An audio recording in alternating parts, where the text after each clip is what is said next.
Olá, tudo bem? Sejam muito bem-vindos ao NASA View, nosso programa de entrevistas aqui no NASA TV. Se você ainda não é inscrito no nosso canal, faça isso agora. Hoje eu vou bater um papo especial com um dos expoentes da nossa teologia dentro da nossa denominação. Eu vou usar minha colinha aqui para apresentá-lo. Ele é ministro ordenado da Igreja Nazareno, pós-doutorando no programa de Educação, Artes e História da Universidade Presbiteriana do Mackenzie, doutor em Ciências da Religião pela Universidade Metodista de São Paulo, pesquisador dos grupos de pesquisa RIMAGO, Cultura Visual Religiosa Brasileira, e Rememora, Religião, Memória e Cultura. Ele é mestre em Teologia pela Faculdade Batista do Paraná, mestrando em Educação pela Universidade Metodista de São Paulo, graduado em Teologia pela Faculdade Nazareno do Brasil, a nossa, em História pelo Centro Universitário Internacional Uninter e em Administração de Empresas pela Universidade de Castelo Branco. É membro do CIL, Centro de Estudos Wesleyanos, e do NIL, Núcleo de Estudos Wesleyano, e do FWS, Fundamental Wesleyan Society. Atua como professor do nosso Seminário Teológico Nazareno do Brasil e em outras instituições, além de tradutor e autor de diversas obras de teologia armínio wesleyano.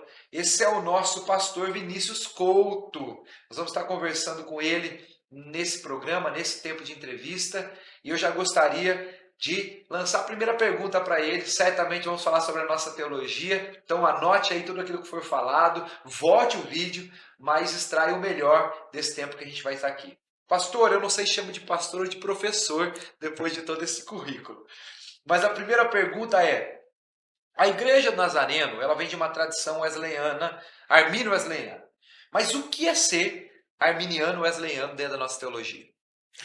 Bacana. Primeiramente, um prazer estar com vocês aqui nesse programa. Pastor Rafael, também um prazer estar contigo. Muito obrigado pelo convite. Essa é uma pergunta muito importante para a gente, né? Porque a gente sempre escuta aí as pessoas falando, né? Eu sou da Igreja do Nazareno. A Igreja do Nazareno é uma igreja arminiana wesleyana, né? Mas a gente sente que nem sempre está tão claro, né? Para as pessoas aí que não estudam tanto, não estão no seminário e tal, né? O que seria isso? Ser arminiano wesleyano, na prática, é a gente seguir uma linha, digamos assim, de doutrina, né, relacionada ao que a gente pensa sobre salvação e sobre o que a gente pensa sobre santificação. Então, basicamente, né, o miolo dessa discussão aí do que é ser um arminiano wesleyano vai caminhar por essas duas áreas, o que a gente pensa sobre salvação e o que a gente pensa sobre santificação. E claro que isso tem implicações na vida prática da igreja, sobre como a gente evangeliza, sobre como a gente faz a obra de Deus, sobre como a gente faz missões. Tudo isso impacta a nossa visão geral, né, de como trabalhar dentro do Evangelho. Legal. Bom, já fica uma distinção bem clara em relação à parte da salvação, que vai estar muito mais relacionado ao Armínio, né? E a parte da santidade, da santificação de Wesley, né? E isso, quando a gente está dentro da igreja de Nazaré, a gente escuta isso bastante. Ah, porque John Wesley disse isso. Olha, essa é a ideia de John Wesley, a visão de John Wesley. Ou nós cremos assim como Armínio disse. Mas quem foram esses homens? Quem foi Armínio? Legal. Quem foi Wesley? Para que a gente possa entender um pouco na história também onde estão esses dois personagens. Perfeito. Bom, Jacó Armínio foi alguém que viveu aí na transição do século XVI para o século XVII, né? Nasceu bem na segunda metade, né? Mais ou menos ali em 1560, 1559, porque a gente não tem a data exata que ele nasceu. Tem umas discussões sobre isso. E ele morreu no comecinho do século seguinte, 1609. John Wesley, inclusive ele era uma pessoa dentro do campo ali da região dos Países Baixos, né, da região da Holanda, né, como a gente chama hoje.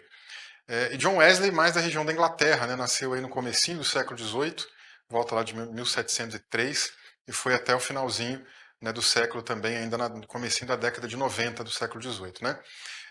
Jacó Armínio era um pastor da Igreja Reformada da Holanda. Ele pastoreou, inclusive, por mais de uma década, né, a igreja mais antiga lá da Holanda, da Igreja Reformada, que é a Oude Kerk, né, em holandês seria a ideia da Igreja Antiga, porque tinha a Nieuwe Kerk, que era a Igreja Nova, né, uma igreja mais nova do século XV, mais ou menos, XIV, né, e a Igreja Antiga era do século XII, né, eram prédios da Igreja Católica que depois foram absorvidos, né, lá pela Igreja Reformada quando os Países Baixos se tornaram protestantes. Depois ele se tornou professor também da Universidade de Leiden, né, desde 1603 até quando ele morreu. Já John Wesley era um pastor da igreja anglicana, também foi professor da Universidade de Oxford. A gente conhece muito mais John Wesley como sendo aquela figura relacionada aí ao trabalho de evangelização, trabalho missionário, né? A gente lembra muito mais do Wesley nas ruas, né, meio evangelista, mas Wesley também foi professor da Universidade de Oxford, era professor de lógica, inclusive, né? Então era um cara que tinha uma cabeça muito maior do que a gente imagina aí, né? E dois ícones muito importantes para pensar nessa esfera dessa tradição aí evangélica protestante.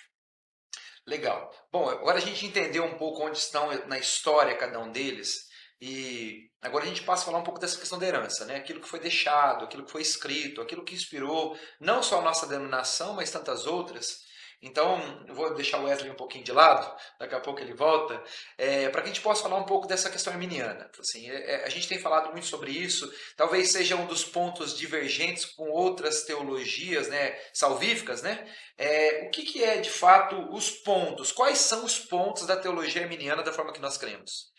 Pois bem, bom, a questão da teologia arminiana, né? Lógico que assim, se a gente fosse falar de arminianismo mesmo, né, lá em Armínio, a gente teria que falar de muitos outros pontos, de muitas outras coisas, né? Porque às vezes parece que Armínio só falou de 5 coisinhas, né? Que eu vou falar aqui dos 5 pontos do arminianismo, mas é claro que não. Aliás, esse é um problema que acontece até com o calvinismo também, né? Que seria a teologia ali oposta, né, à nossa, né? Também existem lá os 5 pontos do calvinismo, né? Que na verdade eles devem esses 5 pontos a gente. Depois vocês vão descobrir isso aí, né? Mas é, na verdade Armínio falou de muita coisa. Mas a gente tem lembrado mais, né, da teologia de Armínio por causa dos seguidores dele. Os seguidores dele, logo que ele morreu, né, eles publicaram um documento em holandês chamado Remonstrance, né, que é de onde vem remonstrância. Essa palavra ela significa protesto. Por quê? Porque eles saíram para a rua para protestar contra o calvinismo rígido que tinha na Igreja Reformada da Holanda. Então era um documento simples, né, com 5 artigozinhos, né, falando no que eles acreditavam, expondo ali algumas bases bíblicas. Eram textos curtinhos. Esses textos, inclusive, você acha na internet. Se você pesquisar 5 pontos da remonstrância, por exemplo, você encontra. Quais eram esses 5 pontos? O primeiro ponto, eu vou falar na ordem dos remonstrantes, tá? Na ordem que eles escreveram, tá? Não a ordem que a gente está acostumado a pensar mais assim, lógico, né? Mas o primeiro ponto era o ponto da eleição condicional, porque esse era o principal problema da época lá, né? De tensão entre os arminianos, né, ou seja, aqueles que seguiam Armínio, né, e o povo calvinista, né. O segundo ponto era sobre a abrangência da expiação, né. A pergunta era: por quem que Jesus morreu? Jesus morreu por toda a raça humana? Ou ele morreu apenas por um grupo ali de eleitos que ele já decidiu salvar na eternidade passada, né? Então a gente tem o segundo ponto como sendo a expiação ilimitada ou universal, né? Aí a gente entra na dinâmica da graça, que seria o terceiro ponto, né, que seria ali a ideia do problema do arbítrio, né? Ou seja, para eles não existe livre-arbítrio. Aliás, isso aí depois eu tenho certeza que o pastor Rafael vai me perguntar muita coisa aqui. Né? Então, para os arminianos não existe livre-arbítrio. E aí eles falam do pecado original, seria o terceiro ponto, ou depravação total, que é a linguagem do século XVIII. Tá? E aí vem a graça justamente para resolver esse problema do pecado original. Né? Seria uma graça que é, ao mesmo tempo, preveniente, porque ela vem primeiro, mas ela também tem aspectos resistíveis, né? Ao contrário daquilo que o calvinismo dizia, que a pessoa não pode resistir à graça e tal. Né? E aí a gente chega no último ponto, que é a perseverança condicional dos santos, ou também chamado de segurança da salvação. Legal. Bom, eu sei que eu vou falar do livre-arbítrio daqui a pouco, polêmica a gente gosta, mas eu não quero sair da tua linha de pensamento, porque deve ser uma linha de pensamento muito consolidada, porque ele não está lendo, gente. Então tudo isso aqui está saindo da cabeça dele. E eu gostaria de perguntar, então, em relação a esses pontos, se há uma forma de explicá-los assim, de uma forma mais dinâmica, mas também que fique claro que representa isso dentro da nossa teologia. Eu acho que fica muito bem claro que o arminianismo não se resume a isso, mas nos dá uma boa base, um escopo ali daquilo que a gente precisa entender acerca da nossa teologia. Então, os 5 pontos aí de uma forma dinâmica para que a gente possa entender. Tá bom. Eu vou começar não pela ordem dos remonstrantes, eu vou começar por uma ordem mais lógica. Aliás, é o que eu comentei, né? Os 5 pontos do calvinismo, eles devem esses pontos a gente, por quê? O que aconteceu aqui para vocês entenderem essa lógica também? Em 18 para 1619, né, finalzinho de 18, aconteceu um sínodo nacional, né, na Holanda, né, o sínodo de Dort. E nesse sínodo, esses pontos dos remonstrantes foram levados para, na verdade, não debater, mas para refutar. Né? Então, depois nasceram ali alguns pontos contrariando os pontos dos arminianos, ao todo eram 7, mas depois, com o tempo, viraram 5, né? Que os calvinistas chamam até de TULIP, né? Eles têm um acrônimo ali para poder ficar mais fácil, mas são devido aos pontos do arminianismo, tá? Então eu vou fazer aqui o ponto arminiano que contradiz o ponto calvinista. Então, por exemplo, o primeiro deles é a questão do pecado original, né? Seria aí a depravação total, como a gente ouve, né? Mais aí pelo século XVIII, tá? Esse é um termo mais lá da frente, né? Mas é a mesma coisa que pecado original, gente. Como você, Nazareno, aí, pegar o seu manual aí da Igreja do Nazareno, vai identificar lá o nosso artigo de fé, número 5, né, que fala sobre pecado original e pessoal. Então a gente tem ali exatamente essa discussão em torno da pecaminosidade humana. O que seria pecado original?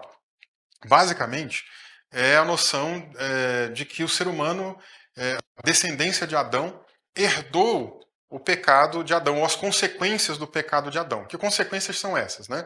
Aí talvez até explicar por que a gente chama de original ajuda a gente a entender isso. O pecado original ele é chamado assim por 3 razões. Primeiro, porque ele está na origem da humanidade lá atrás, né, com os nossos pais originadores Adão e Eva. Em segundo lugar, ele é chamado de original porque ele está na origem do ser humano pensando na sua concepção. Aquela ideia de Davi, né, em pecado me concebeu a minha mãe e tal, ou seja, né, desde bebezinho a pessoa ela está debaixo, né, desse efeito do pecado de Adão. E ele é original num terceiro motivo, numa terceira razão, porque é a origem dos demais pecados pessoais que as pessoas cometem, né? Como o Tiago vai comentar lá na epístola dele, né? Que cada um é tentado segundo aquilo que é da sua própria concupiscência, se a pessoa cede a isso, né? Então ali ela comete o pecado pessoal e isso gera morte, etc. Então a ideia do pecado ser chamado também de original é por isso. Mas basicamente, pecado original é a carnalidade. Pecado original é aquela inclinação para fazer o que é errado, né? Pecado original também tem uma outra implicação importante, né, que é no que tange a espiritualidade, que é a perda, aí a gente entra no tema polêmico, né, do livre-arbítrio, que é a perda do livre-arbítrio, é a perda da capacidade do ser humano de buscar sozinho o Criador. Então, o pecado original é a perda do arbítrio. Paulo fala, por exemplo, né, aos Romanos, no capítulo 3, versículo 10 ali em diante, né, exatamente sobre isso. Que não há um justo sequer, não há quem tenha entendimento, né? Então isso é um problema do pecado original. O pecado original ofuscou esse entendimento da descendência de Adão, do homem natural, né? E ele ainda continua, não há quem busque a Deus, né? Porque houve essa perda da iniciativa humana, né, para buscar o Criador. Então esse é o ponto do pecado original, por isso que a gente entende que o livre-arbítrio foi perdido. Isso, gente, vem dos pais da igreja, isso vem do Novo Testamento, claro, mas os pais da igreja defendiam isso, né? Agostinho foi o cara que deu o nome, né? Pecado original. Essa ideia do pecado original, ela perpassa pela reforma protestante, né? Então você vai encontrar isso em Lutero, você vai encontrar isso em Calvino, você vai encontrar isso em Armínio. Mas Armínio, tem até um debate dele com um professor lá da Universidade de Leiden, né? Chamado Francis Júnior, que o Armínio é até mais, digamos assim, fervoroso, né, com a defesa do pecado original do que o próprio Júnior, que é calvinista, para vocês terem ideia, né? Então, Armínio é um árduo defensor disso. John Wesley, um árduo defensor também do pecado original. Para você ter ideia sobre a visão de John Wesley sobre a questão do pecado original, né? Tem um sermão de Wesley chamado Pecado Original. Ele vem explicando o que é, dando várias diretivas ali conceituais e tal. E depois ele vem também trazendo as argumentações bíblicas, né? O pecado original é isso, prova na Bíblia. E ele vem perguntando assim: você concorda com isso aqui? Você concorda comigo até aqui? Se você concorda, você é um cristão. Olha que interessante essa frase dele, né? Se você concorda, é um cristão. Se você não concorda, você é um pagão. Ou seja, Wesley também é dessa perspectiva de que o pecado original ele ofuscou muitas coisas na imagem de Deus no ser humano, né? O que restou foi muito pouco, inclusive no que tange ao aspecto espiritual foi perdido. Então, esse arbítrio para as coisas espirituais foi perdido. Esse é o ponto do pecado original. Antes de eu avançar, eu queria saber aí, pastor, você quer interferir? Eu estou ouvindo você falar em relação ao arbítrio e a perda dele. E daqui a pouco a gente vai falar sobre a graça que é resistível. E eu já começo a ficar confuso, né? Porque nessa linha de raciocínio parece que uma coisa contradiz a outra, né? E isso muitas vezes, se a gente não compreende isso na perspectiva correta, é que o ato inicial, eu acho que talvez o que fique mais claro da forma que eu compreendi na tua explicação, é que o ato inicial para que a gente se volte a Deus sempre vai vir de Deus. O homem não tem a capacidade nenhuma de fazer isso. Embora a gente ache que a gente tem todas as faculdades para que possa decidir, essa decisão nunca vai competir a nós, porque o pecado original nos roubou isso. Nós podemos escolher toda forma de pecado, toda forma de engano, mas isso só compete ao Senhor iniciar essa obra em nós. É isso? Exatamente. Então, beleza. Eu acho que a gente pode até ir para a graça, então, aqui de uma vez eu pulo a eleição e a gente depois volta na eleição. Tá bom. Porque vai ficar um raciocínio legal. Perfeito. Porque o que acontece, gente? Olha só. A ideia do pecado original na Bíblia, né, a gente tem muitas linguagens para falar disso. Por exemplo, a carnalidade, né, levando mais para o ponto de vista moral. Mas essa perda da liberdade espiritual, principalmente da linguagem paulina, né, é aquela ideia de que a pessoa está morta nos seus delitos e pecados, né? A ideia é uma metáfora que Paulo usa para justamente aludir a essa ideia de que a pessoa perdeu completamente a capacidade espiritual. Uma vez que essa capacidade foi perdida, o ser humano não tem como se autossalvar, né? Então isso aí está realmente roubado dele, como o pastor Rafael comentou. Agora, de onde vem a solução para isso então? A solução tem que vir da graça, gente. E é por isso que a gente tem inclusive um artigo de fé, né, chamado graça preveniente. Essa é uma expressão que a gente pega também do Agostinho, assim como pecado original. O que é graça preveniente? É uma junção de duas palavrinhas latinas, prae e venire, né? Ou seja, é o que vem antes. Prae é pré, né? Como a gente usa, pré-natal, por exemplo, né? Mulher que está grávida vai lá fazer os exames, né, que antecedem o nascimento, né? Natal vem de nascimento. Então é o que vem antes do nascimento. Pré-vestibular, né? São estudos que a pessoa faz antes de fazer a prova de vestibular. Então é um prefixo ali que antecede, que leva a gente à ideia de uma coisa que antecede. E depois o verbo vir, né? Então é a graça que vem primeiro, que vem antes. Já que o ser humano não tem como ir, a graça vem primeiro. E aí entra um aspecto muito interessante, né? Porque, por exemplo, a gente fala de graça que pode ser resistida, de graça resistível, mas, na verdade, a graça de Deus tem estágios. E o primeiro estágio dessa graça, que é a graça preveniente, na verdade, você vai se assustar com o que eu vou dizer, mas na verdade esse primeiro estágio é irresistível. E isso, gente, é muito legal. Você encontra Armínio explicando sobre isso, Wesley explicando sobre isso, arminianos e metodistas posteriores falando sobre isso, né? O primeiro estágio é irresistível. Por quê? Porque Deus não pergunta: posso ir aí falar contigo? Posso ir aí abrir o teu coração? Isso não faz parte da obra de Deus, né? Ele vai. Como, por exemplo, em Atos 16, quando Paulo está pregando ali para um grupo de mulheres na região de Filipos, né? E aí uma das mulheres que está ali ouvindo a mensagem, né, tem o seu coração aberto. A palavra de Deus diz que o Senhor abria o coração de Lídia para que ela entendesse o que Paulo pregava. Isso é muito importante por quê? Porque, veja, Deus abre o coração dela, essa é uma iniciativa irresistível, né, que vem de Deus para o coração daquela mulher, sem a mulher dizer pode, não pode. Deus vem e abre o coração. Mas para quê? Para ela acreditar irresistivelmente? Não, para ela entender. Então é uma obra de iluminação. A graça preveniente tem esse caráter iluminativo, né? Tanto que Wesley fala muito ali, né, da perspectiva do Evangelho de João, né? Da graça preveniente como sendo ali a luz que vem ao mundo, ilumina todo homem, né? Então essa é uma das funções da graça preveniente, né? Desse primeiro estágio. Ela vem, abre o coração, liberta o arbítrio, né? Para então iluminar o pecador perdido. Tanto que a gente até fala hoje em dia, né, na tradição arminiana, não de livre-arbítrio, mas de arbítrio liberto, exatamente por isso. A pessoa não tem arbítrio. O arbítrio está cativo, escravizado, pegando a linguagem de Lutero, né? Está escravizado pelo pecado. O que a graça preveniente faz? Ele vem irresistivelmente, liberta o arbítrio. Então, quando você está pregando o evangelho para alguém, quando você está falando de Cristo para alguém, né, ou quando tem uma manifestação da graça de Deus pela arte, pela música, né, que leva aquela mensagem para aquele alguém, a graça está abrindo o coração daquele indivíduo, libertando o arbítrio, tornando possível agora, pela graça, a escolha. Se essa pessoa quer se render ao senhorio de Cristo ou não. Aí, no segundo estágio da graça, é que ela se torna resistível.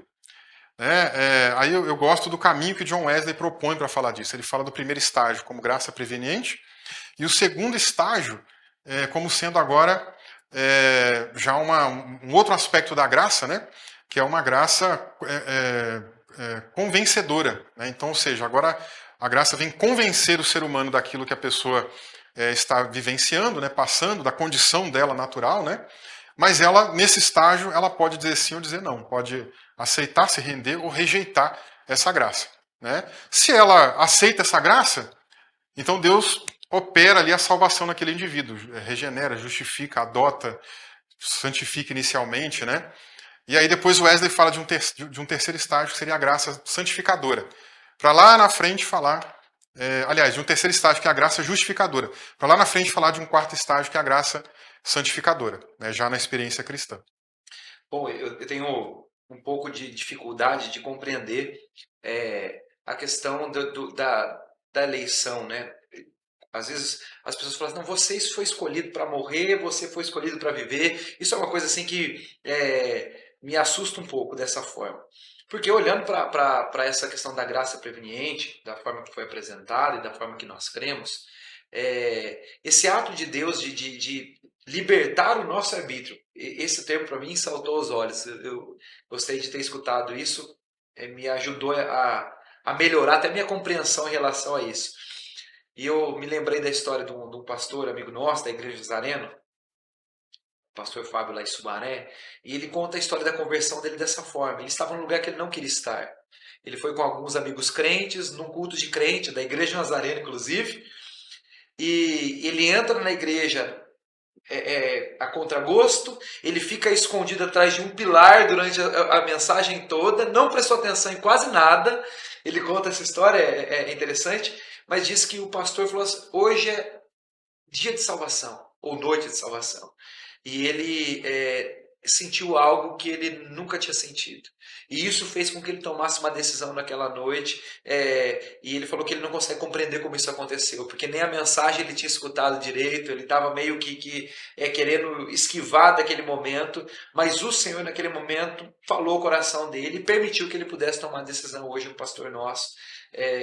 E acho que quando fala sobre essa questão da graça preveniente, é exatamente o Senhor, ele quebrando as algemas das prisões que nós tínhamos pelas escolhas erradas que fizemos para que a gente pudesse escolher pelo certo. Gostei demais disso. Acho que para quem está nos assistindo, isso faz muito sentido no dia a dia da igreja, né? A gente vê pessoas totalmente dispersas, longe, distantes, de repente elas têm ali um encontro com Jesus, elas têm sua vida transformada. E aquela pessoa que não era para estar ali, agora está. Essa questão, acho que da eleição também faz sentido agora, olhando para esse prisma. Legal Maravilha. demais. Maravilha. E o próximo ponto é a predestinação, né? Yes. Ou eleição aí, né? Sim. Esse é outro tema muito polêmico, né, gente? Aliás, geralmente os debates, né, calvinismo e arminianismo, meio que são reduzidos a isso, né? Predestinação e livre-arbítrio, né? Aí, né, fica parecendo que o arminiano não acredita em predestinação, o que não é verdade, e fica também parecendo que o arminiano acredita em livre-arbítrio, que também não é verdade. É muito complicada, né, essa redução, esse reducionismo, né, que se faz no debate, né? Mas qual que seria a visão aí dos arminianos com relação a essa ideia da predestinação? Bom, para começar, a gente pensa assim em predestinação. Quando a gente pensa em predestinação, a gente fala de duas nuances da predestinação, né? A gente tem a eleição e a reprovação. A eleição, ela tem a ver com a ideia da salvação propriamente dita, né, obviamente, e a reprovação é a pessoa que não vai ser salva e vai ser condenada lá eternamente ao inferno, né? Então a gente tem essas duas nuances aí. Como que o arminianismo lida com isso? Lida pensando na condicionalidade da eleição e da reprovação também. Então a predestinação, de certa maneira, tem um aspecto condicional. Como? Se a gente vai para as Escrituras, a gente percebe, né, justamente, muitas vezes, a palavra do Senhor colocando uma responsabilidade, né, no indivíduo ali que está ouvindo a mensagem. Então, por exemplo, João 3,16, né, um texto áureo da Bíblia aí, todo mundo conhece desde criancinha, né? Lá a gente tem, Deus amou o mundo de tal maneira que deu seu Filho unigênito para que todo aquele que nele crê não pereça, mas tenha a vida eterna. Veja, para que todo aquele que nele crê. alguns não crerão, né? Então quem não crer, né, não vai ter essa vida eterna. A gente pode até pegar o gancho lá com a grande comissão de Marcos, né, como Marcos trata a grande comissão, né, em Marcos 16, versículo 15. Portanto, ide pregar o evangelho a toda criatura. Quem crê e for batizado será salvo. Quem não crê está condenado. Então, esses são alguns exemplos muito simples, né, de como que a Escritura trabalha essa ideia da condicionalidade. Agora, obviamente que predestinação não é só isso, tá, gente? A gente também pensa em predestinação, fugindo do campo da soteriologia, da salvação, né? Também dentro da dinâmica da maneira como a gente atua no reino de Deus. E aí predestinação pode ter a ver também com a vocação, com o chamado, tá? Pode ser uma predestinação, uma vocação para o serviço, por exemplo.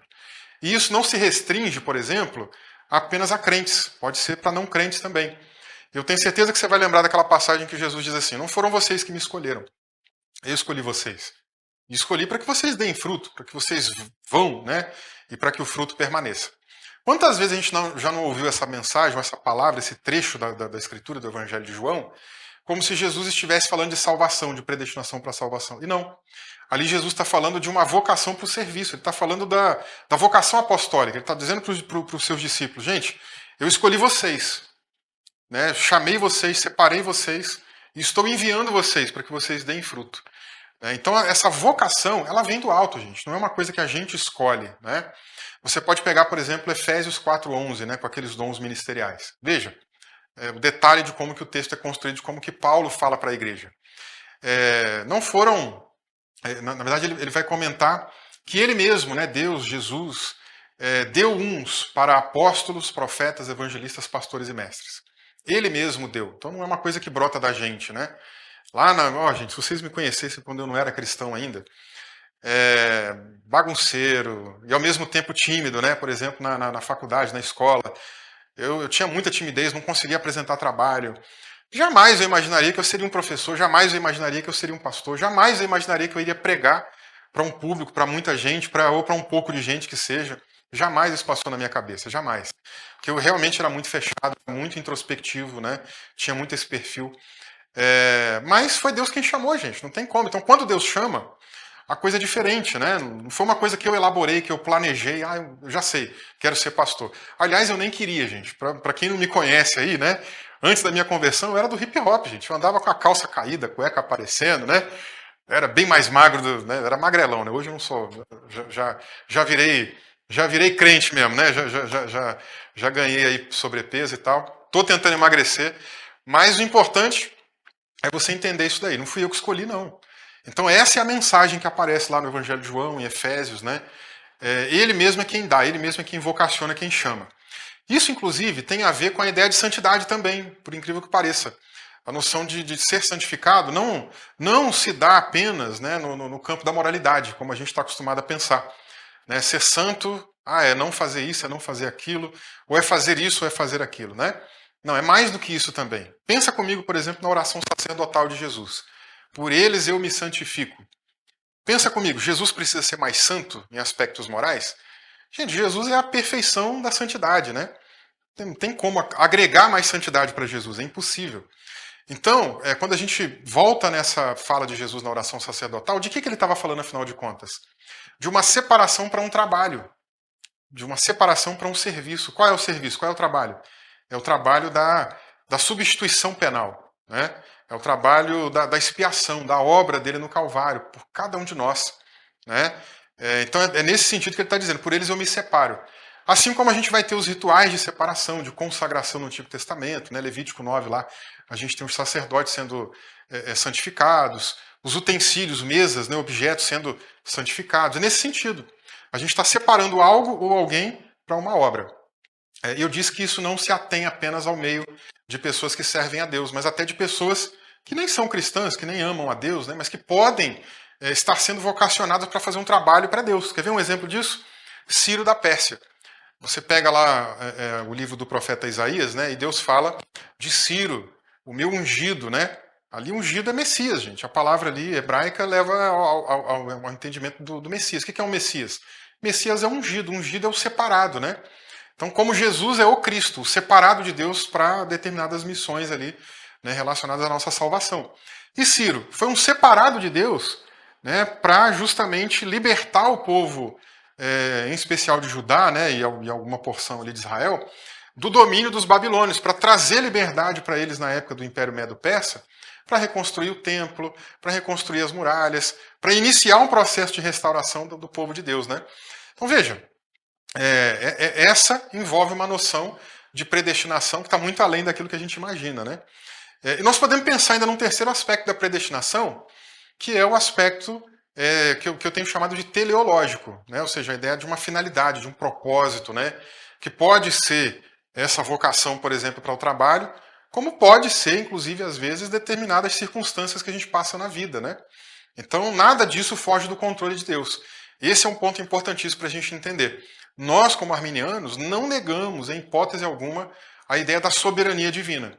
A nossa interpretação da soberania divina só é diferente da interpretação calvinista. Os calvinistas geralmente partem do princípio que o controle de Deus é exaustivo, que tudo o que acontece tem o dedo de Deus no sentido ativo. Então, o pecado que alguém comete. Vou dar um exemplo aqui bem drástico, né? Imagina uma criança, por exemplo, estuprada. Nessa perspectiva, que sou até fatalista, né? O que é fatalismo, né, gente? Na filosofia é aquela ideia de que é uma coisa ruim, que já está premeditada, vai acontecer, não tem como mudar, né? É aquilo ali. Que tiver que ser, será, né? O fatalismo vai nessa linha. Então, aquela criancinha que foi estuprada, por exemplo, né? Aquilo aconteceu porque Deus quis. Na visão calvinista, por exemplo, né? É radical falar isso. Soa estranho aos nossos ouvidos, né? Ouvir uma coisa dessa. Como que um Deus de amor predetermina, né, desde a eternidade passada, uma criança, por exemplo, a passar por isso. E já para a nossa perspectiva, não. Deus está no controle. Ele nunca perde o controle da situação e nem das coisas. Mas não significa que ele tem que controlar meticulosamente tudo. Porque ele atribui um certo grau de liberdade para as criaturas, né, que têm responsabilidade moral também e vão ser julgadas exatamente por essas coisas também. Né? Então a nossa perspectiva é: Deus controla tudo, sem controlar tudo. Né? Então a gente não é marionete na mão de Deus também. Né? Até porque essa é uma crítica nossa. Se Deus controlasse tudo dessa maneira, como a tradição calvinista entende, isso soaria estranho, não é verdade? Pensa comigo o fato de a gente ter na Escritura a colocação de que Deus deseja que todos sejam salvos. Então, por que ele não salva todos? Se ele tem esse poder de interferir, né, salvar irresistivelmente, predestinar, por que ele não faz isso com todo mundo? Né? Porque a Escritura mesmo mostra pra gente que a predestinação tem aquele lado da condicionalidade que eu falei aqui agora há pouco no comecinho dessa parte aí. Bom? Legal. Fica muito bem clara essa questão da compreensão. Se o desejo de Deus é que todos sejam salvos, mas se o Deus que deseja não tem poder para realizar, há alguma incoerência em relação a isso. Então, por isso que Deus nos dá a condição. Para a pessoa mais leiga, talvez João 3,16 seja um texto muito claro em relação a isso. Né? Deus amou o mundo de tal maneira, deu seu Filho unigênito, para que todo aquele que nele crê não pereça. Então tá aí, a oferta é universal, mas a condição é que cada um tome a escolha necessária para que isso aconteça. Então, daí eu já ouvi outros termos que nós somos predestinados, mas em Cristo. Se passarmos por Cristo, todos são salvos. Se não passar por Cristo, não tem predestinação que nos salve. Talvez, acho que isso talvez seja uma forma clara de compreender isso que foi falado. Você pincelou um pouco em relação a isso, mas para a gente não perder a definição clara de cada um dos pontos, a expiação ilimitada, como é que ela fica em todo esse desenho? Certo. Bom, expiação ilimitada é a ideia de por quem Jesus morreu, né, gente? Ele morreu por quem? Por toda a raça humana? Todas e cada uma das pessoas? A resposta na teologia arminiana seria que sim. Na teologia calvinista, Jesus morreu apenas por aquele grupo de eleitos que lá na eternidade passada ele quis já determinar salvar, né? Não é o nosso caso. Para a gente, ele morreu por todas as pessoas. E, novamente, a gente tem farta evidência bíblica para isso, né? Por exemplo, podemos começar com o próprio João 3,16, né? Que é um texto, vou por ele que é mais fácil, né? Pegando depois alguns outros complexos aqui. Mas esse texto é tão tranquilo para a gente que Deus amou o mundo. Que mundo? Né? A palavra mundo, cosmos, no grego, né? Ela pode significar, pensa comigo, planeta Terra. E aí eu te pergunto, substitui lá, Deus amou o planeta Terra de tal maneira. Pode ser isso que está falando? Pode. Porém, a continuação do texto elimina essa possibilidade. Porque diz, Deus amou o mundo de tal maneira que deu seu Filho unigênito para que todo aquele que nele crê. Então o planeta Terra não crê. Né? Nós não temos uma perspectiva animista de mundo, né? Como se o planeta tivesse vida, né, e tal. Então elimina essa parte. Cosmos pode significar universo. Né, de onde vem, inclusive, né, essa ideia nossa de cosmos, né, do universo, sistema solar, estrela e tal. Mas também é o mesmo problema anterior, então também não se aplica. Cosmos, no grego, pode significar ainda o mundo caído, perdido, decaído, né? Pensando numa ideia de sistema corrompido. Né? Por exemplo, a gente tem aquela ideia de Tiago, né? Aquele que é amigo de Deus é inimigo do mundo, né? E vice-versa, aquele que é amigo do mundo se torna inimigo de Deus. Que mundo é esse ali, por exemplo? Né? Esse mundo caído.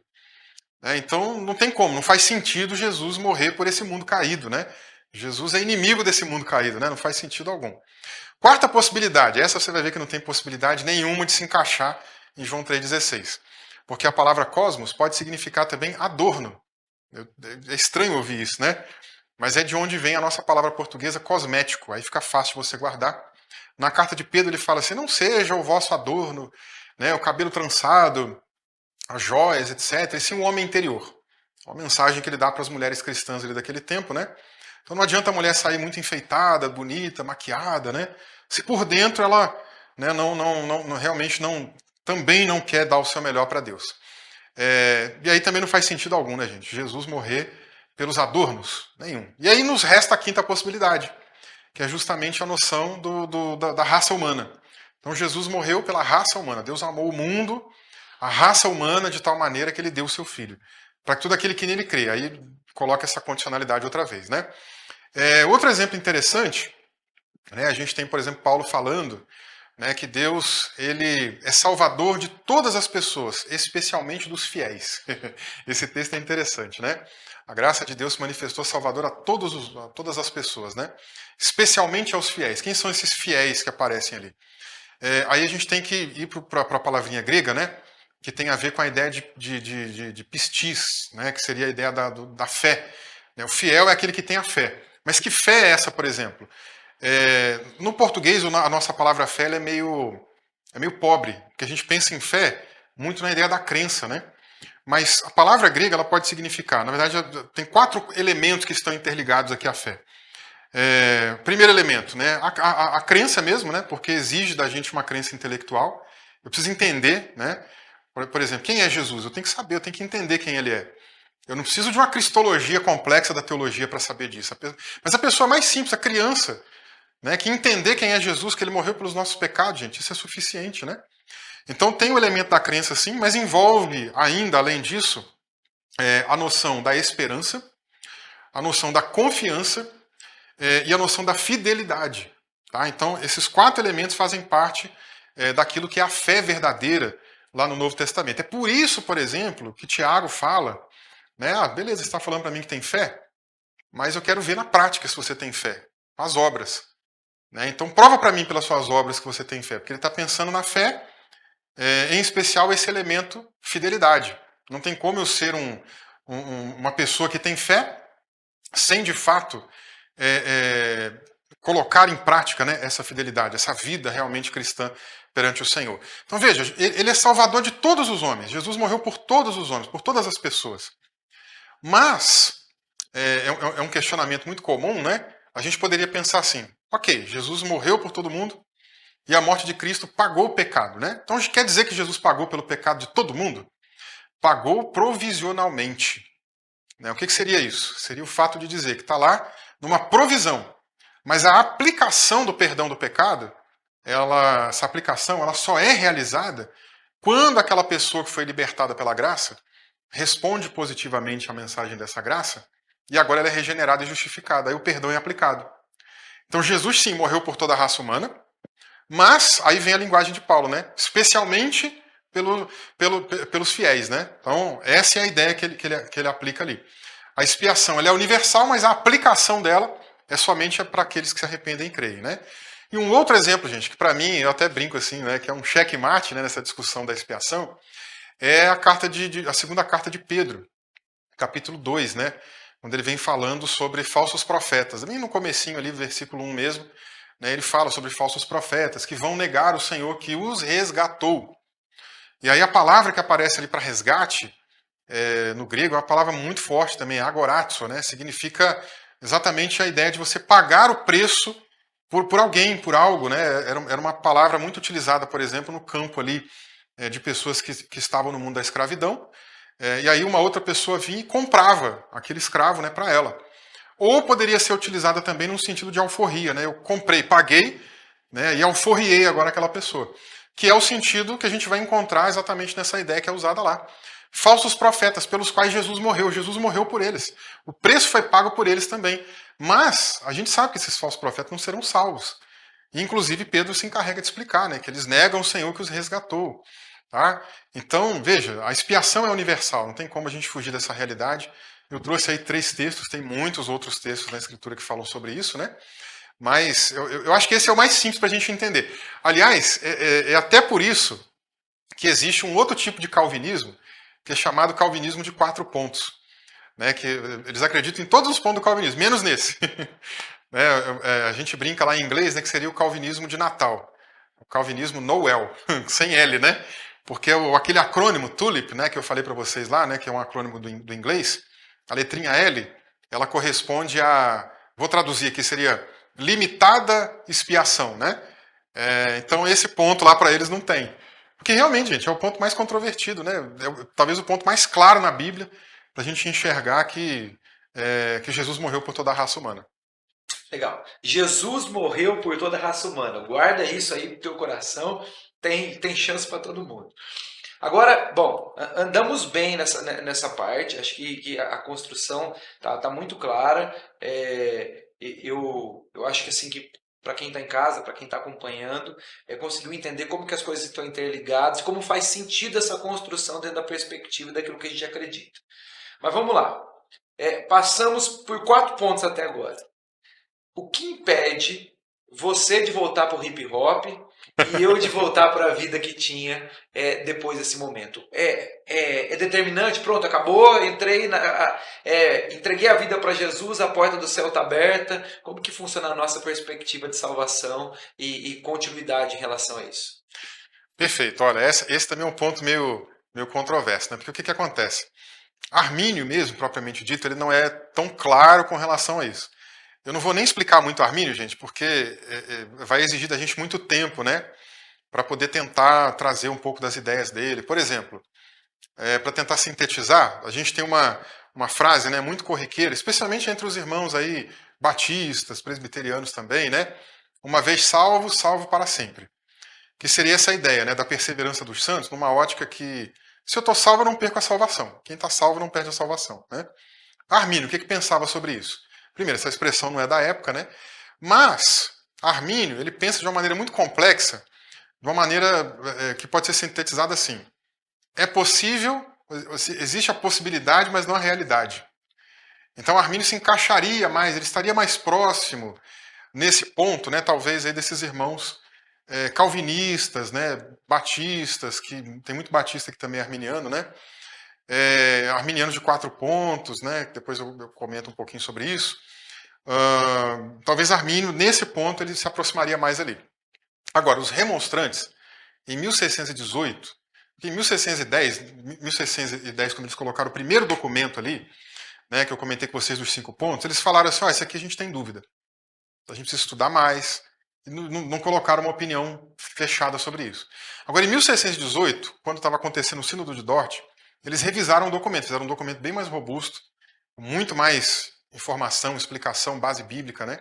E ali eles fecharam a questão, falaram, a gente acredita sim na possibilidade de apostasia, na possibilidade de alguém perder a salvação. Lá na frente, John Wesley, né, segue também esse mesmo caminho interpretativo, né? Então, o cristão, ele pode, se ele não vigiar, cair da graça, apostatar da fé e perder a salvação, tá? Então, nós, nazarenos, como herdeiros da tradição wesleyana, né, nós também acreditamos assim, que é possível alguém vir a perder a salvação. E eu acredito que o melhor exemplo bíblico que a gente tem para isso, né, Aliás, a gente tem muitas advertências bíblicas, né, para não acontecer. O que seria estranho a gente pensar como Armínio, como muitos outros reformados hoje também falam, né?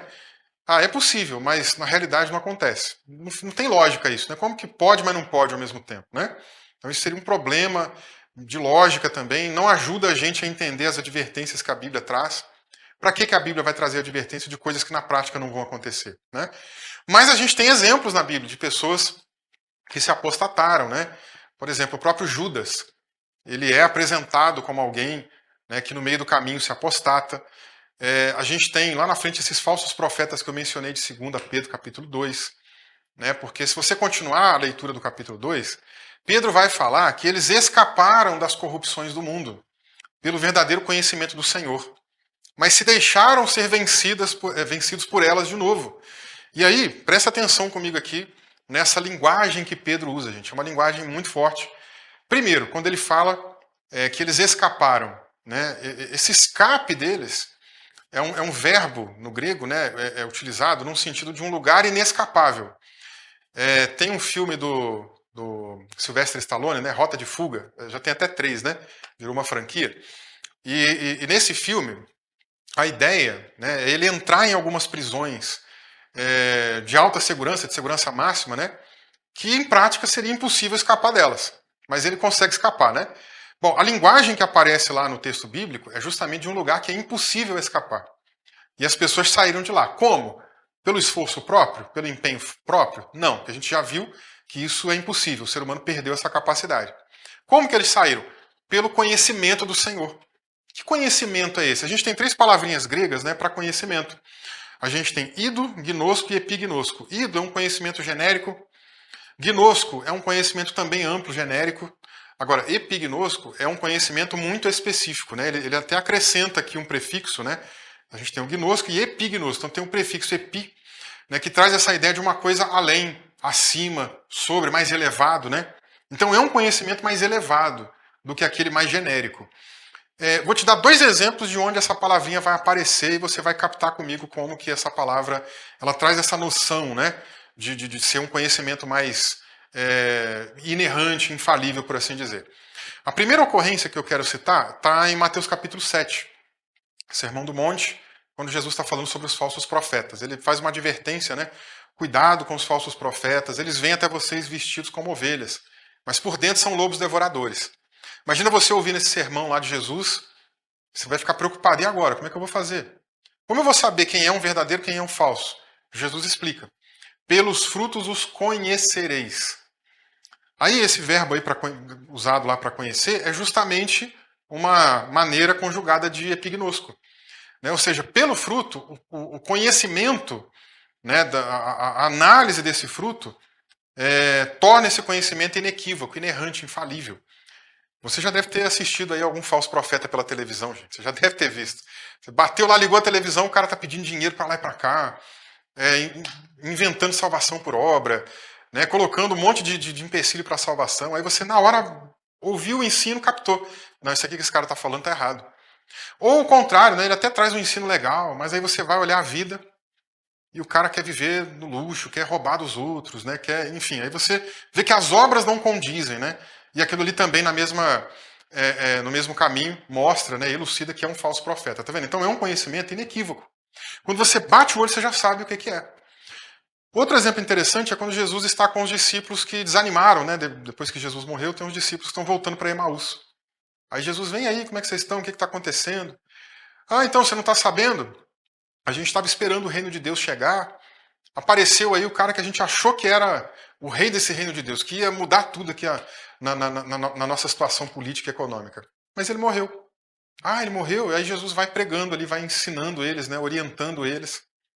Depois eles chegam numa casa, vão cear. E naquele momento Jesus se revela para eles, né?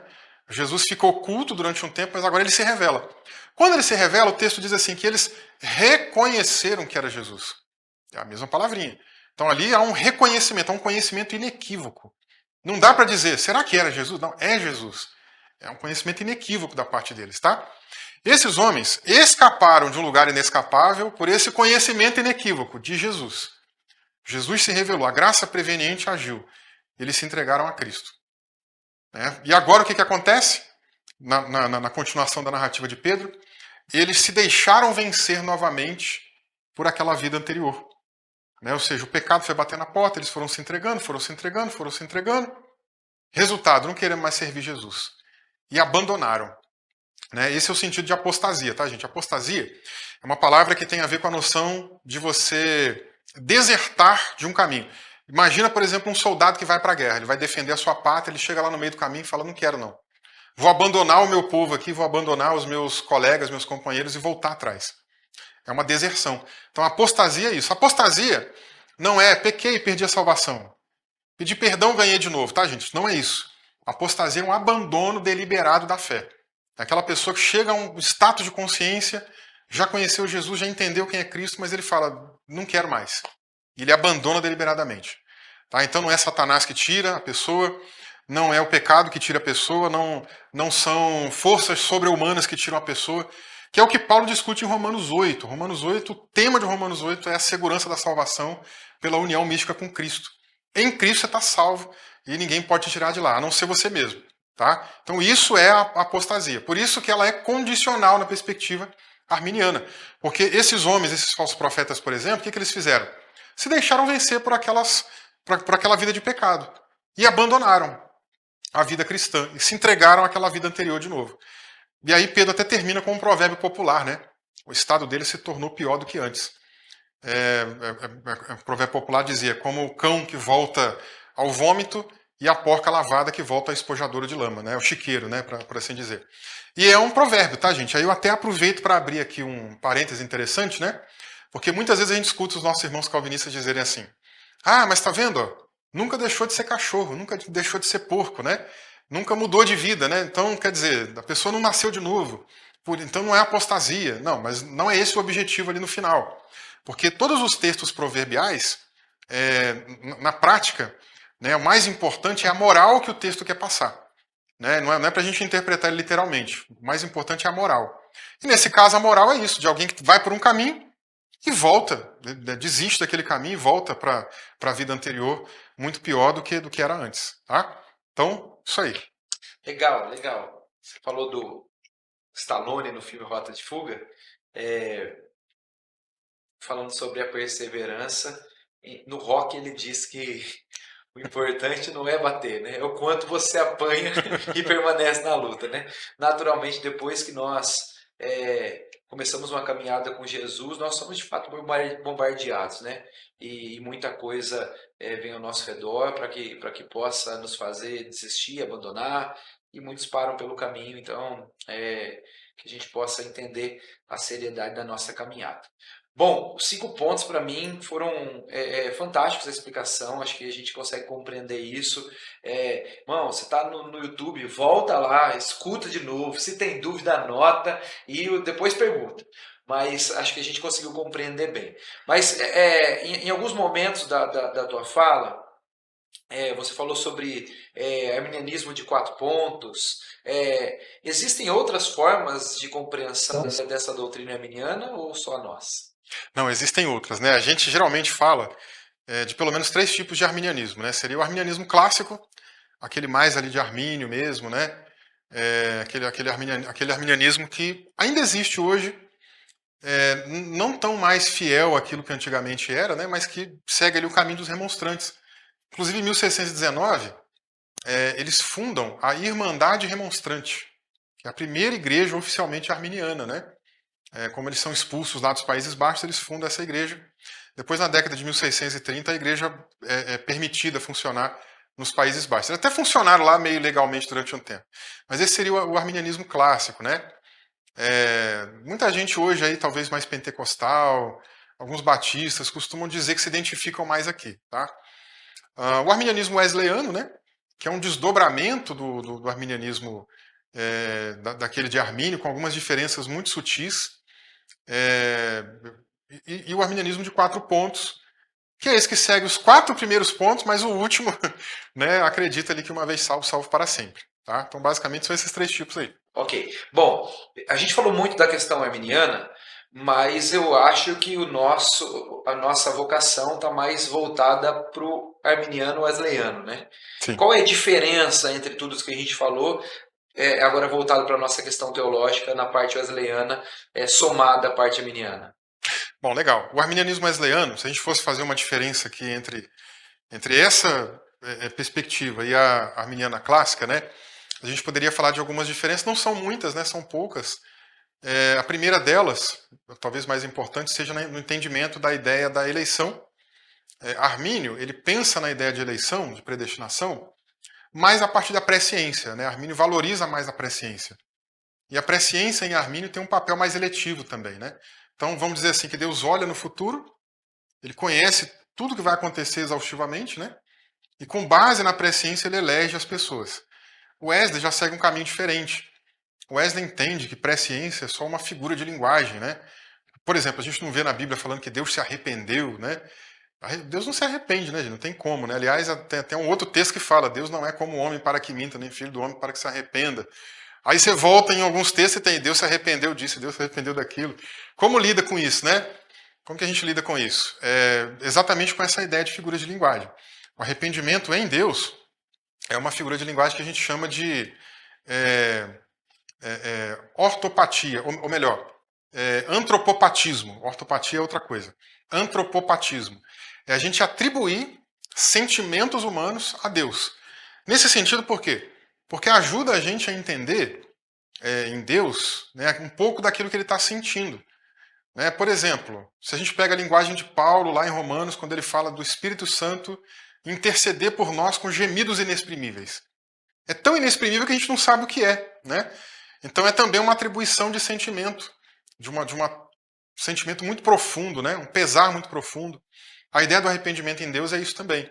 A humanidade fez tanta coisa errada, né? Gênesis 6, por exemplo, lá, que Deus se arrependeu.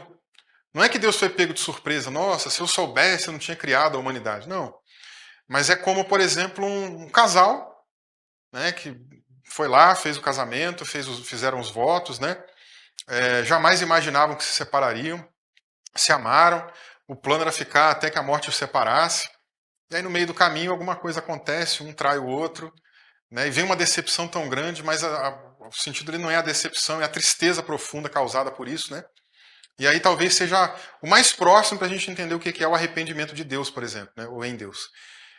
E aí, essa ideia também de presciência, na visão de Wesley, se encaixaria nisso, né? Numa espécie de figura de linguagem, para tentar ajudar a gente a entender como é que Deus está no corredor da história, porque Deus não está no passado, não está no futuro, ele está no agora, no eterno presente, mas sabe de tudo, do passado e do futuro, né?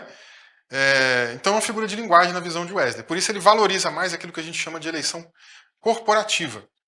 Enquanto Armínio vem do micro, né, do indivíduo, para o macro, para a igreja, Wesley vem da igreja, do macro, para o micro, o indivíduo. Né? Então são caminhos aí um pouquinho diferentes. Outra diferença que a gente também tem dos dois é a maneira, ou melhor, o modus operandi da graça preveniente. Né? Para Armínio, a graça preveniente, até porque ele é de uma tradição reformada, século XVI para XVII, né? Então ele entende o quê? Eu prego, a graça se manifesta. O Wesley já é mais abrangente, né? Já está numa outra época, né, gente? O mundo já foi desbravado muito mais do que na época de Armínio. Um auge também intelectual, filosófico, né, do iluminismo. Então o entendimento dele é o quê? Que a graça de Deus, ela atua além da pregação oral do evangelho. Sei lá, eu escrevi um livro. E aí, de repente, alguém lá do outro lado do mundo leu. Nessa nossa era hoje, né, de blog, de internet e tal, alguém pegou um texto e leu.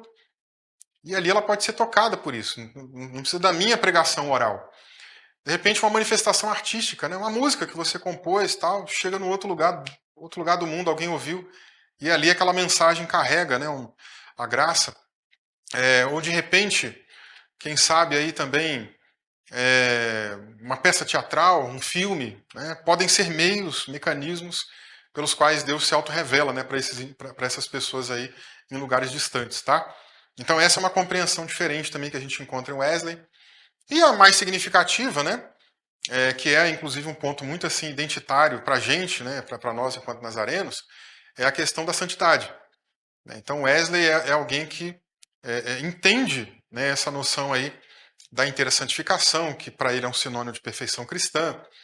E aí a gente até costuma falar, existe uma expressão na teologia, né, que a gente chama de ordo salutis, significa ordem da salvação.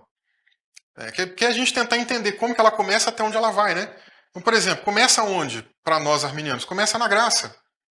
Por meio da graça, Deus elege. Por meio dessa eleição, ele vem com uma nova manifestação de graça, agora aqui embaixo, né? Vindo até nós com a graça preveniente. A gente tem essa graça convincente, convencedora, graça justificadora, graça santificadora, graça glorificadora. Se você perceber, tem um trajeto, né, que percorre aí.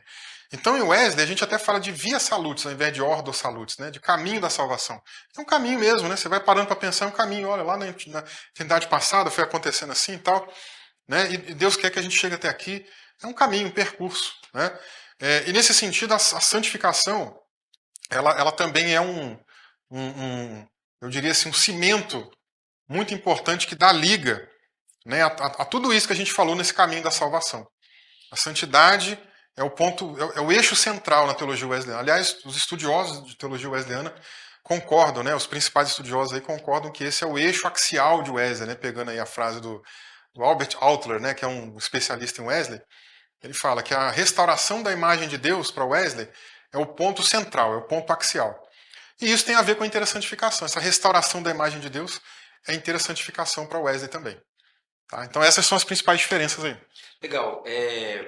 Uma característica aqui que veio clara para mim, quando você fala sobre a questão da forma da graça se manifestar de forma artística, através de um livro e tantas outras coisas, fortalece muito a visão da nossa igreja, que é valorizar o leigo, né? Porque, naturalmente, nós estamos acostumados com um tipo de organização religiosa que coloca na figura do pastor, do clero, toda a chance, toda a oportunidade de que as pessoas possam ouvir e alcançarem alguma coisa. Mas nessa visão de Wesley, isso tem muito a ver com a nossa denominação, aquilo que a gente acredita, as pessoas colocadas em posições diferentes, dentro e fora da igreja, ainda são agentes dessa transformação. Gostei disso. Agora, talvez a palavra que mais tenha dúvidas em relação à nossa doutrina, principalmente do nosso entendimento no português, é a questão da perfeição. Porque eu olho para mim, eu tenho duas pernas esquerdas, eu enrosco muitas vezes em pensamentos, eu tenho tantas limitações. E quando a gente pensa em perfeição, nós pensamos em coisas totalmente íntegras, né? E na nossa caminhada cristã, isso é sempre um desafio devido às tentações, o pecado e todas as coisas que acontecem na nossa jornada, daquilo que foi falado ainda no item anterior. O que é perfeição cristã na visão wesleyana, naquilo que a gente acredita e a forma que a gente deve buscar na nossa caminhada? Legal. Bom, essa é uma pergunta também muito boa, né, gente? Porque eu já cansei de ser questionado sobre isso, né, também, no seminário, na igreja mesmo, né? É uma palavra meio ruim não soa muito agradável, né, pra gente. Aliás, na época de Wesley já não soava também, viu? Ele pregava isso aí, já teve gente que chegou para ele e falou: para de falar isso daí, né? Muda o nome. Ele dizia: eu não vou mudar a nomenclatura. É a nomenclatura bíblica, né? E aí você vai entender comigo por que é mesmo uma nomenclatura bíblica, né? Bem, eu disse agora há pouco que o eixo axial da teologia de Wesley é a restauração da imagem de Deus. E isso, gente, é interessantificação. Vou explicar para vocês. Volta comigo lá nos pontos do arminianismo, lembra comigo do problema do pecado original. O ser humano, de acordo com Gênesis 1:26, foi criado, né, Adão ali, né, conforme a imagem de Deus. Essa palavra conforme não está lá à toa também não. Né? A palavra conforme que está lá, tselem, no hebraico, né, ela tem uma conotação de algo ligado a uma forma, a um formato, né, dentro de uma forma. Só que essa forma, claro, não é física, né? É uma forma mais relacionada, por exemplo, à capacidade relacional, porque Deus é um ser que se relaciona, né? Deus é Pai, Filho e Espírito Santo, ele conversa com ele mesmo. Sei lá, nesse texto mesmo ele fala: façamos o homem, a nossa imagem, né? É o Pai, o Filho e o Espírito conversando. E ele compartilha isso com a criação, essa capacidade de relacionamento. O que mais? A gente também tem um Deus que pensa, que raciocina, um Deus que tem sentimento, né? E tudo isso é atribuído também, né? O aspecto racional, o aspecto emocional, né? Volitivo, tudo isso é repassado também a Adão e a sua posteridade, né, a sua descendência. Então a imagem de Deus era isso. O ser humano foi criado conforme a imagem de Deus. Só que o pecado trouxe um grande problema. O pecado, ele deformou, vou usar um trocadilho aqui com o conforme, né? O pecado deformou a imagem de Deus.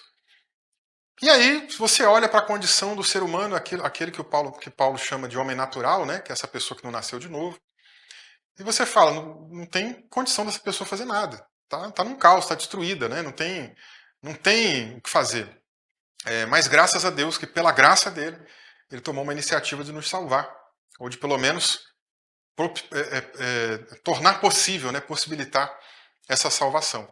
E um dos textos mais interessantes para isso, gente, é Romanos 8:29. Esse texto é um texto que muita gente pensa nele na predestinação para a salvação em si. Mas ali o texto diz, os que dantes conheceu, que é a ideia da presciência, né, também os predestinou para serem conforme a imagem do seu filho. Veja, o foco ali não é soteriológico em si, mas é teleológico para quem já está salvo. Deus antevê quem vai ser salvo, e antevendo quem vai ser salvo, ele prepara algo para esses salvos. Gente, isso é muito tremendo. Pensa comigo, eu tenho um casal de filhos, né? Hoje meus filhos já estão maiores aí, tem um menino de 16 anos, uma menina de 14. Mas quando a minha esposa estava grávida, né, a gente fez lá, acompanhei, fez o exame, né, pré-natal, fez tudo lá, fez o outro exame lá para poder identificar o que era, se já dava para saber o sexo, né. Aí, beleza, o primeiro vimos lá que era um menino. Já começamos a preparar o quarto, quartinho pintado de azul, berço, roupinha mais ali no sexo masculino, né, pensando alguma coisa assim. Quando veio a menina, mesma coisa, quartinho dela, uma parede pintada de rosa, né, as roupinhas lá femininas, né, de menina e tal, os brinquedos diferentes também, né, os brinquedos de menino um, brinquedo de menina outra, né, por quê? Porque, entre aspas, antes da criança nascer, a gente já tinha, entre aspas, de novo, eu vou colocar aqui para enfatizar muito, né, uma pré-ciência. O que é uma pré-ciência? É um conhecimento antecipado. Fez o exame, já sabe, ao terceiro, quarto mês, é um menino ou uma menina. Dali até o 9º mês, até o nascimento da criança, você já tem uma pré-ciência, um conhecimento prévio do que vai vir, né? Então você prepara aquele ambiente para quando essa criança chegar. É a mesma ideia de Romanos 8:29. Deus antevê os que dantes conheceu. Ele foi lá, viu. O que ele faz agora? Ele prepara algo para esses que ele previu, a fé. O que ele prepara? A restauração da imagem de Deus. É o que o texto diz. Também os predestinou para serem conforme a imagem de Deus. Volta comigo, Gênesis 1:26. Deus criou o homem conforme a imagem. O que o pecado fez? Deformou a imagem. Mas é plano de Deus reformar essa imagem. Colocar o ser humano na conformidade dessa imagem outra vez. Aí o texto lá em Romanos 8:29, né, conformar lá já é sumorphos no grego, né? Traz a conotação de novo de trazer essa forma. Podemos brincar com as palavras. Conforme, disforme, reforma, conforma outra vez, né? Dá para brincar com as palavras aqui e você entende muito bem essa noção toda. O que tudo isso tem a ver com a interessantificação ou perfeição cristã? Você vai entender comigo agora. Perfeição, para nós em português, é uma palavra que tem a sua origem no latim. Perfectus. Gente, perfectus é uma palavra muito infeliz para a gente, porque geralmente ela traz uma conotação de algo infalível, de algo inerrante. E aí você olha para a prática, né? Se alguém fala assim, mas eu tenho a perfeição cristã. Você olha, a pessoa tem um monte de defeito, um monte de problema, né? E aí você coloca essa ideia em xeque. Porque, na verdade, o que estava na cabeça de Wesley, e no Novo Testamento, não é nada disso. Né? Wesley está pensando em perfeição a partir da linguagem do Novo Testamento. Qual é a palavra grega, gente, do Novo Testamento para perfeição? Tem nada a ver com perfectos. É teleiossis. Teleiossis significa maturidade, completude. Vai lá para Hebreus 5 depois, dá uma lidinha lá. Você vai ver o autor da carta reclamando, né? Gente, já era para vocês estarem ensinando, já era para vocês estarem ajudando, fazendo muita coisa na obra. Mas eu estou tendo que vir aqui agora e ensinar o beabá para vocês, né? Estou tendo que dar um leite. Porque o alimento sólido, lembra lá comigo, né? As nossas versões em português geralmente colocam assim, o alimento sólido é para os adultos. A palavrinha grega ali é uma derivação de teleiossis. Né? Então, ao pé da letra, o que ele está dizendo é: o alimento sólido é para os perfeitos.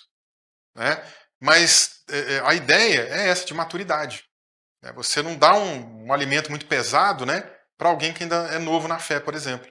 Então, você tem que ir dando ali um estudo mais primeiros passos na fé, discipulado e tal, né? Lá na frente a pessoa já vai estar mais robusta na fé e ela vai conseguir entender algumas nuances da fé cristã, por exemplo. Né? Aí você já pode dar um alimento mais sólido, que é a linguagem dele lá. Então essa é a ideia. Perfeição traz a noção de maturidade. Tá? Outra coisa importante é o radical dessa palavra, se você pensar na construção etimológica dela. Teleiosses vem de telos. E é aqui que a gente consegue encaixar com o que eu falei agora há pouco da imagem de Deus. O que é telos? Telos, no grego, significa objetivo, finalidade, fim, propósito. Né? Por exemplo, imagina você lá na sua igreja, você pega um microfone. Para que serve o microfone? Né? Ele tem um telos. O telos dele, o objetivo dele, o propósito dele é pegar ali a voz, o som, né? E junto com outros equipamentos, amplificar aquele som, né? Para ajudar as pessoas a ouvirem numa distância maior. Se eu pego uma caneta, né? Eu gosto muito do exemplo da caneta. Eu pego uma caneta, vou escrever. Para que serve a caneta? Qual é o telos da caneta? Escrever. Né? Então essa é a ideia. Você pega ali a noção de santidade, por exemplo. Né?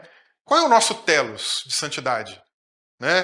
Pastor Rafael, o nosso telos, né? O nosso objetivo é ser como John Wesley? Jamais. O nosso objetivo é ser como Jacó Armínio? Não. Como Phineas Brisy? Não. Gente, o nosso objetivo é ser como Jesus. É o que está lá em Efésios 4, 13, né? A gente olhar lá para o autor, para a estatura do varão perfeito, para chegar lá. Esse é o telos, né? Você nunca pode perder ele de vista. Você tem que olhar para Jesus. E a santidade dele é muito maior que a nossa, né? Mas a gente não pode perder de vista. Tem que estar lá, ó. Hoje eu estou aqui, mas eu quero estar aqui, ó, com Jesus. Esse é o telos. Mas, antes de você render a sua vida a Cristo, né, você estava morto nos seus delitos e pecados. Então, a distância para Jesus era muito maior. Né? Era até impossível, né, de chegar lá. Agora não, pela graça de Deus em Cristo, o que aconteceu? A imagem de Deus foi restaurada quando você nasceu de novo. O processo de restauração da imagem de Deus começou ali. Né? E nesse caminho da restauração da imagem de Deus, né, porque quando a pessoa nasce de novo, é neófita. Né? Ela não tem maturidade, como uma criança mesmo, né? Não tem maturidade.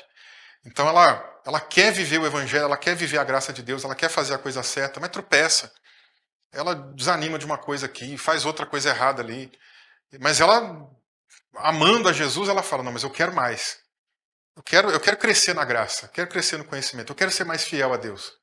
E ela deseja uma experiência de santificação, que é quando vem essa segunda obra da graça, a inteira santificação. E o que é a inteira santificação? Nada mais é do que uma maturação, uma maturidade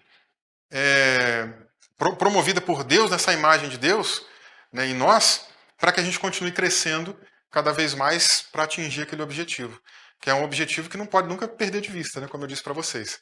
Então essa é a ideia, né, de perfeição cristã para Wesley. Perfeição é ir em busca desse telos, é atingir o objetivo. Né, e em várias esferas, tá, gente? Na santidade, sim, mas não é só aqui. Né? Por exemplo, eu citei Efésios 4:11, né? Ele mesmo deu uns para apóstolos, profetas, evangelistas, pastores e mestres. Deus te chamou para alguma coisa? Se ele te chamou para algo, você precisa fazer o teu melhor nesse algo que ele te chamou. Né? Para cumprir o telos, o propósito. Cada chamada, cada vocação, cada ministério tem um propósito. Né? Então, dê o seu melhor no propósito que ele te chamou. Ah, você é casado? Deus tem um telos no casamento. Você tem filho? Deus tem um telos, né, na sua criação dos filhos. Ah, você vive em sociedade? Deus tem um telos para você como cristão na sociedade. Ah, você trabalha em algum lugar? Deus tem um telos contigo naquele lugar que você trabalha. Ah, eu moro em algum lugar? Deus tem um telos contigo na tua vizinhança. Você faz parte do corpo de Cristo? Deus tem um telos para a igreja. Ele chamou a igreja, vocacionou a igreja. Né? Ele falou para a gente ir pelo mundo fazer discípulos de todas as nações, batizando em nome do Pai, do Filho e do Espírito Santo. Se a gente cumpre esses telos, nós estamos indo no caminho da perfeição. Se a gente não cumpre esses telos, a gente está indo para o caminho da imperfeição. Basicamente é isso. Uau!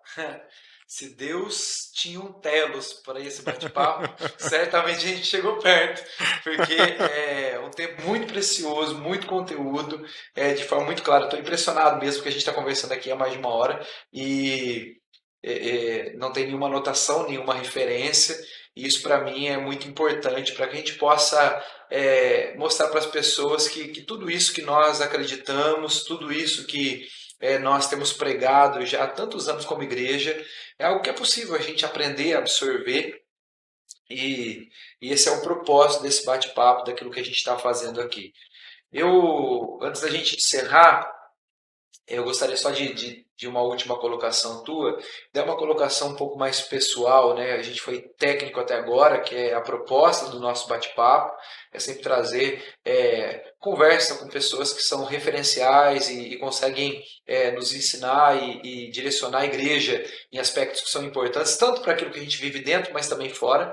Mas eu queria uma colocação pessoal também ao teu respeito, em relação à igreja, sobre tudo que a gente tem. É tão linda a doutrina e aquilo que a gente carrega, mas muitas vezes as pessoas elas não dão o enfoque necessário para isso. A gente vive numa igreja que tem uma seriedade tão clara nesses aspectos que foram falados e tantos outros, e a gente negligencia isso.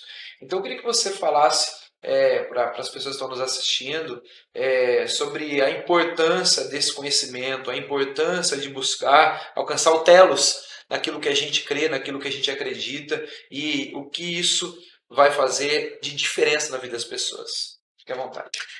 Gente, estudar teologia, às vezes a gente pega essa palavra teologia e a gente pensa nela, sabe, lá no seminário, pensa nela na faculdade, pensa nela nos livros complexos, nos livros difíceis. Tem livro difícil de ler, viu? Eu sei que tem. Mas, gente, fazer teologia é muito mais fácil do que você imagina. Porque fazer teologia... Aliás, o que é teologia? Teologia é o estudo de Deus. Sobre Deus. Sobre as coisas de Deus. Então, quando você pega a Bíblia, lê, faz a sua interpretação, você está fazendo teologia. Não a teologia técnica, não a teologia formal, né? Mas está fazendo. Quando você está na escola dominical, quando você está num pequeno grupo, numa célula, né? Seja lá um trabalho litúrgico que você estiver, lendo, interpretando, discutindo, conversando, você está fazendo teologia. Quando você está pensando na sua igreja, que evento evangelístico eu posso fazer para trazer gente para cá? Você está fazendo teologia, uma teologia contextual, está pensando ali no ambiente, como é que você vai montar o evento, que mensagem você vai levar, como que você vai levar essa mensagem, sabe? Tudo isso, de certa maneira, é fazer teologia. Quando você aconselha um irmão que vem te procura para tirar uma dúvida, pode ser uma dúvida bíblica, pode ser um conselho da vida, né? A pessoa às vezes está passando uma crise, um problema, e ela vem pedir aí um conselho de sabedoria teu. Você está fazendo teologia. A teologia a gente respira ela mais do que a gente imagina, né? Então, não pense na teologia apenas nesse lado mais técnico, mais formal, mais da academia, né? Mas veja como algo que é seu amigo, que é sua amiga, né? Que vai te ajudar a melhorar aí, né, de fato, o teu caminho na igreja local, aí onde você congrega, e no reino de Deus, para poder glorificar o Senhor, trazer mais pessoas para o reino, né? Eu acredito muito que a teologia ela precisa cumprir aí pelo menos três telos, eu diria assim, né? Pegando já o gancho aí dos telos que a gente tanto falou. Né? Em primeiro lugar, precisa glorificar a Deus. Porque tudo tem que ser para a glória de Deus. Paulo fala lá que se você quiser comer, se quiser beber, estava dando briga na igreja lá sobre isso, né? O que pode comer? Tem comida que não pode, tem comida que pode. O que você for comer, o que você for beber, o que você for fazer, faça para a glória de Deus. Segundo lugar, ela precisa edificar o corpo de Cristo, né? Então, pense em coisas aí que vão ajudar os seus irmãos na fé a crescerem, a se desenvolverem, né? E em terceiro lugar, a teologia ela precisa alcançar os perdidos, gente. Porque a teologia de quatro paredes é fácil, né? Mas não adianta. A gente também precisa levar isso lá para fora, né? Refletir na sociedade e refletir também nas pessoas que estão indo para um caminho de perdição. E Deus quer usar você para isso. Não é só o pastor, a pastora, o líder, a líder, não. Deus quer usar a todos. Todas as pessoas são vocacionadas, são chamadas para trabalhar nessa grande comissão, para que você faça discípulos à semelhança de Jesus Cristo. Tá bom? Deus abençoe. Legal. Para a gente encerrar aqui, Pastor Vinícius, ele é autor de mais de 20 livros. Eu trouxe dois aqui. Esse aqui trata sobre discipulado. Esse aqui já é campeão de vendas no Asa Livros, esgotou aqui essa última edição. Provavelmente a gente vai estar chegando mais. Fala sobre os primeiros passos da fé cristã. Nós temos outro aqui, ó, um compilado dos sermões de Finéias Brizzi, um dos nossos fundadores da igreja, um dos precursores da nossa denominação. O pastor Vinícius foi o editor, juntou tudo isso aqui, comentários. Então, se você quiser adquirir esses livros ou outros livros do nosso querido pastor Vinícius, eu vou deixar os links aqui na descrição do vídeo. Você pode entrar em contato através da NASA Livros ou de outras editoras e casas publicadoras que ele publicou o seu material. Também as redes sociais vão estar aqui embaixo para que você possa seguir, acompanhar. Compartilhe esse vídeo com alguém. Eu sei que certamente tem muita gente na tua igreja, no teu grupo, no teu pequeno grupo, aquela pessoa que você está evangelizando, que talvez gostaria de saber muito mais sobre aquilo que você acredita. É isso que nós estamos fazendo aqui. Pastor Vinícius, muito obrigado por esse tempo. Creio que muitas pessoas vão ser esclarecidas e vão crescer naquilo que foi compartilhado. Muito obrigado. Já esperamos uma parte B para que a gente possa falar sobre mais assuntos e crescer nisso. Você que está nos assistindo, Deus abençoe você. Esse foi o Nasaville. Compartilhe, curta o nosso canal. Estamos juntos e até a próxima. Tchau, tchau.